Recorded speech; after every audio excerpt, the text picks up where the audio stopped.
Going into the hunt, obviously COVID had been happening and I was excited to get out and do a sheep hunt. We had not vetted an outfitter physically in their camp in Mexico from a sheep hunting perspective. So for me, I was excited to get in there and to just see everything A to Z, travel in, you know, even the travel leaving them from home, what does it take? What do you need? I'd seen a lot of videos. So, you know, putting your own feet on the ground where you've seen the video at there was a huge anticipation, and I knew it was a trophy area that had big rams. So my anticipation was off the charts. My enthusiasm for it because of COVID and what was going on in the world was even more off the charts. What's up? Going sheep hunting. Elijah is our fearless guide from British Columbia. And we got him and Brad in the back. For sure, eh? We are excited. We're going to be just across from Tiburon and hunting sheep for the next week and then on to doves.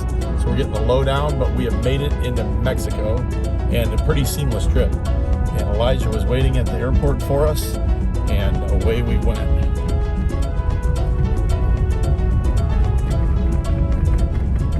And there's Mexico.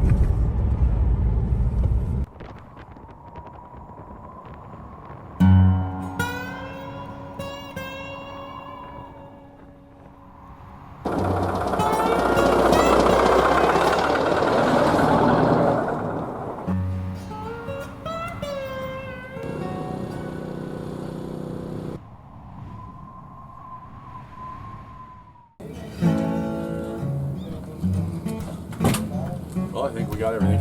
Grabbed the sat phone and off for the first day, brother. Ready to rock and roll.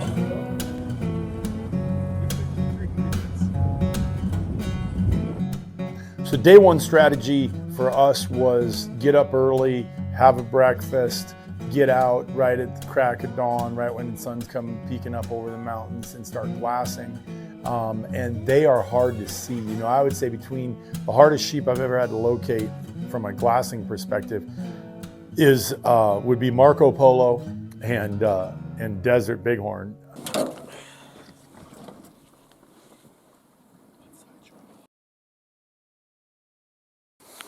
Just saw our first confirmed sheep. It's kind of cold out this morning. Brad forgot his puffy, so he's wearing mine. And I don't have any film of those, but we did see 3 or 4 ewes go over the top. Pretty awesome so far. We'll keep you posted. The hunt changed throughout the process. We got hit with a full moon, and it was a full moon. I mean, it was bright. There was no overcast. 4 days of the hunt, we did not see a lot of sheep.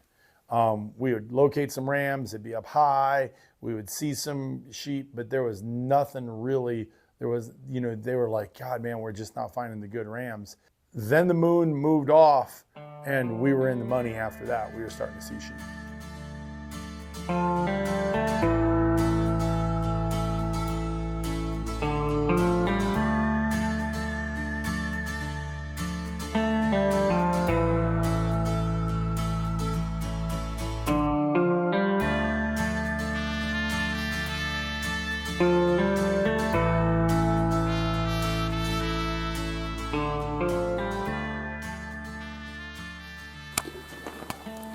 Alright, we got a pretty good look at that ram. I think it could get harder to walk away from. He's really nice on the left. He's a little broomed off on the right. Should we kill him? Super dark king. He's a good ram, isn't he? He's got a broken front. I'll kill him. That almost makes me want to kill him. I would. I'd like to get the vibe out of charts if we can. And now that I know he's wounded, it actually plays into my conservation even more. Absolutely. Because I have a sympathy for that. You know what I'm saying? And so let's go see if he's my ram.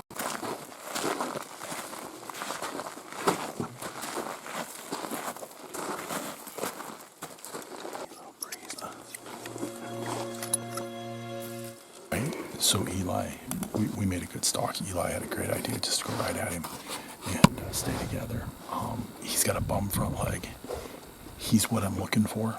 I'm literally just going, okay, I want it to be right. It's getting a little dark. He's a little cloudy. We have him dead nuts at 690 yards. It's what we practice all year long for. Big chocolate dark horns, man. Good ram. Good ram. Cool Really good. ram. What's that? Good, cool ram. Yeah, super nice ram. I would be happier than hell with him. All right. Perfect. Till the morning.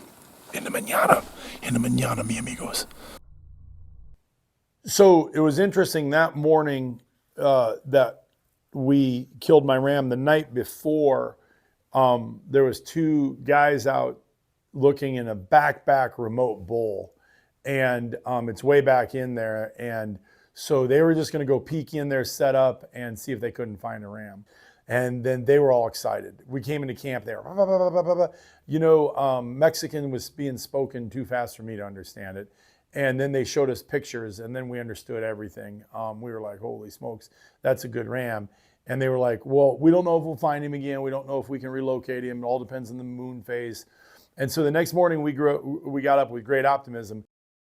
Okay, so we decided to make a play.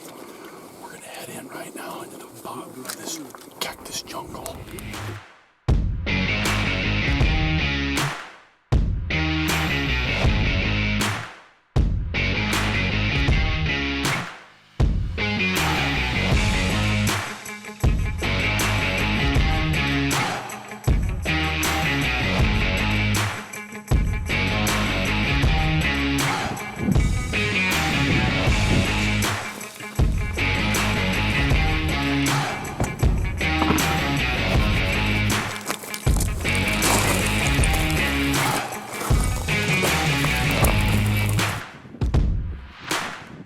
Eli found a sheep, and we were on this other side. We've seen a lot of sheep today, lots and lots of sheep, but he has a good ram, and we're going to close the distance, see if once the sun starts setting, if this does calm down, the wind lay down, it's not swirling quite so much, and we get a constant, then we're going to slip into range and try to put this deal to bed, close the chapter.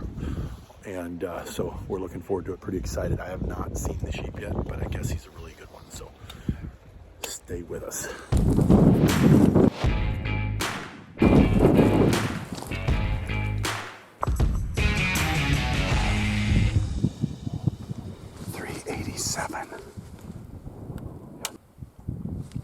He's going to turn broadside right here. I'm on it.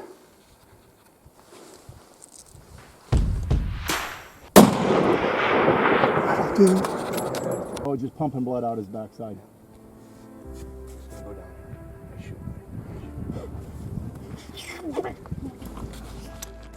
Yes! 8 days.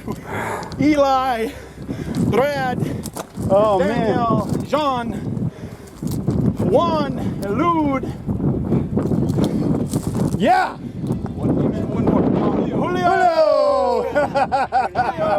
Oh, I've been running around these crusty frickin' mountains.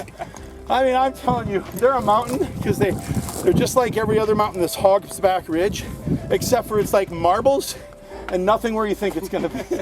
And a million folds. A million folds. And there's nothing to grab onto. No, you can't. Well, You can there grab is. onto it, but only once.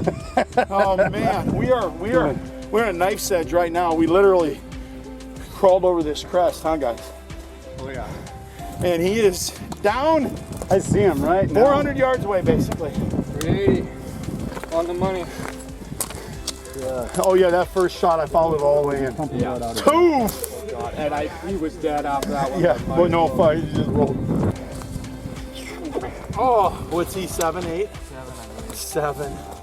Oh man. Bien. Good eyes.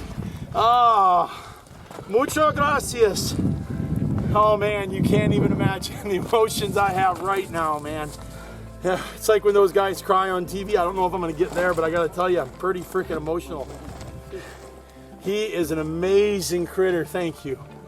Thank you, buddy. Living out here, making a hard living. It was worth all the work that we went through to harvest this. I read one time that nothing gets taken from the mountain easy because it's worth to take something from the mountain. Well, you freaking look at that big old Roman nose on him. Look at that, Brad. Yeah. Good job, Brian. Congratulations.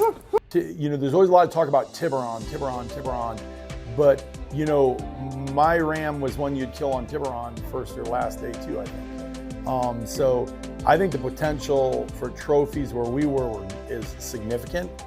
It was free range. You definitely knew these animals weren't in a pen. Holy smokes, did we cover ground, and did we hike, and did we cover a lot of ground looking in the trucks. So, you know, I would say overall trophy potential, overall proper hunt, 10 and 10. It was amazing. Mexico has a lot to offer. I absolutely loved it. I loved that it came down to the wire. I loved it that we had to hunt an extra day for it. It was a great hunt.